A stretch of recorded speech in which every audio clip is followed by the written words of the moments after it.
Good afternoon. It is now August the 24th, approaching the end of the growing season, and I guess I'll film me harvesting some of my black mustard. Surprisingly healthy, and hasn't been many frosts yet, but with the cooler weather I expect some tastier greens.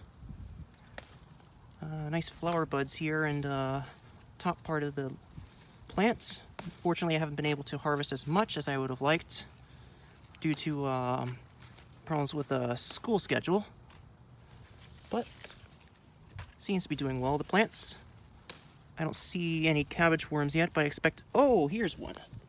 Don't know if it shows up. Let me pull it off here. Yep, there's one. Here's another right there. So the invasive cabbage butterfly larvae are still here in small amounts. I'm surprised the plants haven't died. It's good news. You're gonna get pests no matter what. Oh, here's another. I guess I haven't been out here picking them. And another. Here we go. So I have been getting cabbage butterfly larvae here. They just haven't killed the plants, which is good. In the meantime, I've been enjoying the greens. So I'll harvest this bucket full, and we'll move on to the other bed with the mustard. Well, okay. I got quite a bit of greens from that bunch of mustard I'm still growing here.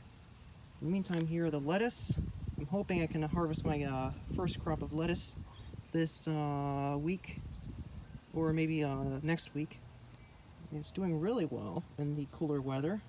I normally grow lettuce in March through June, and it's usually slightly bitter by then. So hope the fall lettuce does well. I will try it next week and let you know how it tastes. Some of my field mustard is going to seed, and the stems are getting a little thick. I'm pulling off the softer bits of the flower stems. Haven't had much time this past week, but hope I can eat some of it and enjoy it. Unfortunately, stems are getting thick here.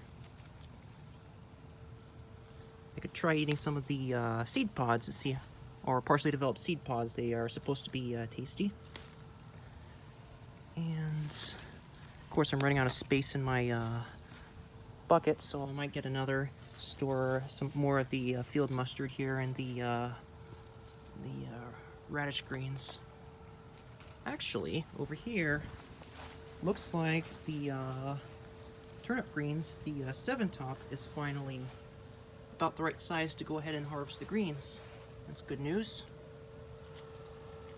So, probably go ahead and begin harvesting it next week. Here's the spinach. Finally setting out true leaves in large quantities, and it's doing pretty well. Well, the stuff that survived anyway. Of course, I did plant some spinach right there. It looks like some squirrel, whatever it was, dug it up. Other than that, a lot of my mustard crops are doing well. Probably plant some lettuce here the following spring. Well, of course, as long as it doesn't kill the surrounding asparagus.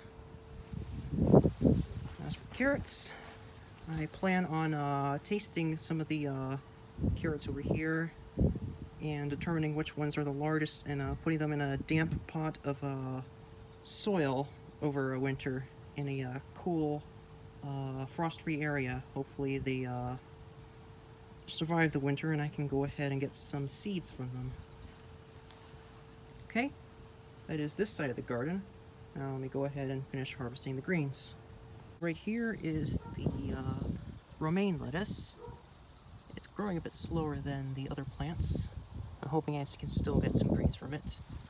And in another video that I plan on posting in the future, I put some wild mint and some blackberries and black raspberry seeds here. They need to stratify over winter so that the seeds actually sprout. I also scarified the seeds and soaked them in water for 24 hours before planting. Hopefully that improves germination. Here's the cover crop bed. really is not much bigger than last week. Have some of the Siberian kale there with true leaves, but not much to see here. Let's move on to the other bed. Here's the other bed with a cover crop. I noticed some minor squirrel damage. Other than that, not much to see really from last time.